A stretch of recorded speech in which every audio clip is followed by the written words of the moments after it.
Lawn पार करके दरवाजे पर सुरेश ने घंटी दबा दी। सुदेश की समझ में नहीं आया कि जब वह यहां था नहीं तो घर में कौन होगा। जरा देर में दरवाजा खुला। भूरे बालों और नीली आंखों वाली एक युवती दरवाजे पर खड़ी थी। सुरेश को देखते ही उसकी आंखों में समुद्र हिलोरें लेने लगा। वह तपाक से बोली, ओह रे, और उसने आगे बढ़कर सुरेश का मुंह चूम लिया। फिर बोली, फोन क्यों नहीं किया? सुदेश मन के कोर तक कांप गई। सुरेश बोला, तुम्हें आश्चर्य में डालने के लिए। तभी उस युवती की निगाह सुदेश पर पड़ी। यह कौन है? वह विस्मित होती हुई बोली। सुरेश एक क्षण रुककर बोला, एक और आश्चर्य।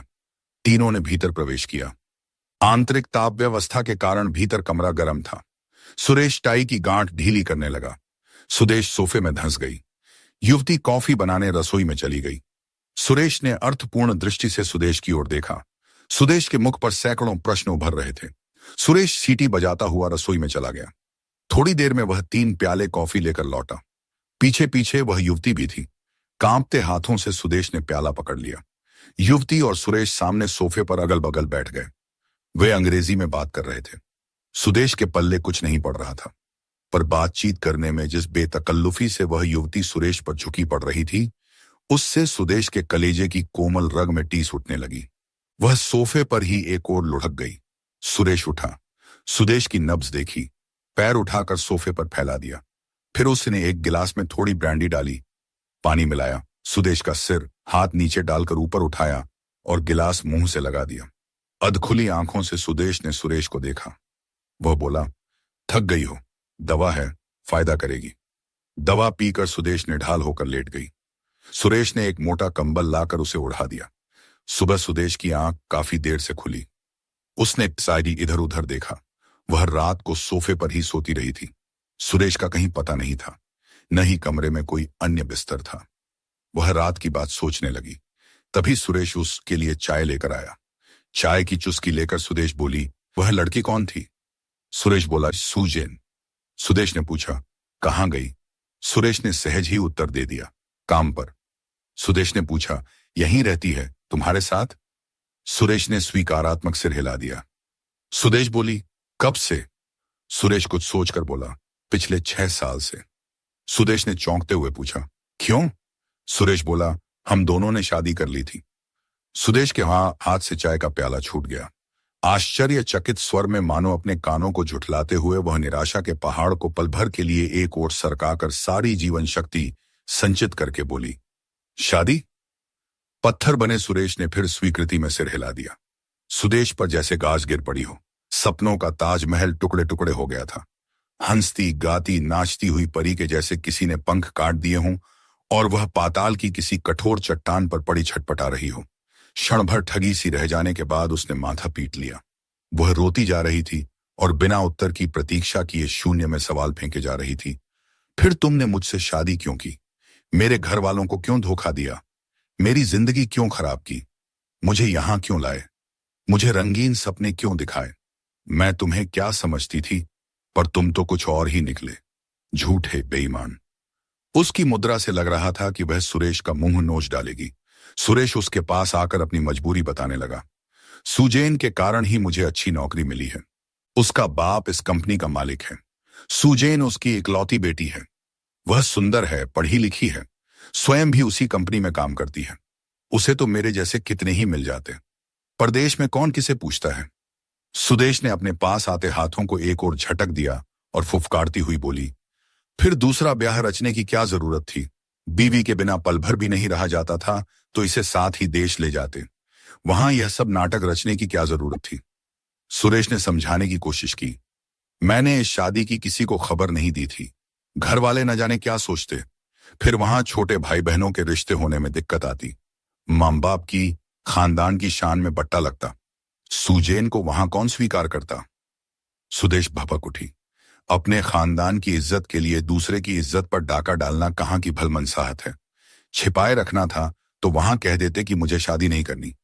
कोई जबरदस्ती तो तुम्हारे गले में अपनी लड़की बांध नहीं देता। तब तो अखबार में छपवाया था, दुनिया भर के सब्जबाग दिखाए थे। सुरेश बोला, मां बाप का दिल भी तो नहीं तोड़ा जा सकता था। वे हर मेल में एक ही रट लगाए रहते थे। इसीलिए मैंने अधिक पढ़ी लिखी या ऊंचे परिवार की लड़की नहीं देखी। सुदेश रोते हुए बोली, पढ़ी लिखी होती तो कोर्ट कचहरी जाकर ऐसी तैसी कर देती, अलग रहकर कमा खा तो सकती थी। ऊंचे खानदान की होती तो घर वाले जरा सी भनक पड़ते ही नाक में नकेल डाल देते। भोले भाले गरीब लोगों को जाल में फंसा लिया। सुरेश अपनी सफलता पर मंद मंद मुस्करा रहा था। सुदेश फिर भड़की, मेरी मां का माथा तो बार बार ठनकता था कि इतने पढ़े लिखे और कमाऊ लड़के को और कोई लड़की क्यों नहीं जंची। मां ने तो पिताजी से अमेरिका में किसी अपने के जरिए से तुम्हारी जांच पड़ताल कराने को भी कहा था, पर वे मामूली आदमी कहां से पता लगाते। कोई बड़ा आदमी होता तो घर बैठे सारी असलियत मालूम कर लेता। सुरेश ने मुस्कुराते हुए कहा, जो हो गया सो हो गया, अब गुस्सा छोड़ो। जब देश चला करेंगे तब तुम मेरे साथ पत्नी के रूप में चला करोगी। यहां सुजैन मेरी पत्नी रहेगी। सुदेश ने बौखलाकर कहा, फिर मुझे यहां किस लिए लाए हो? सच्चाई पता नहीं चलती तो मैं वहीं तुम्हारे नाम की माला जपती रहती। यहां तो पल पल तड़पती रहूंगी और करूंगी भी क्या? सुरेश आपे से बाहर होता हुआ बोला, तुम मकान की सफाई करोगी, खाना पकाओगी, बर्तन धोओगी, कपड़े साफ करोगी, प्रेस करोगी, सभी काम करोगी।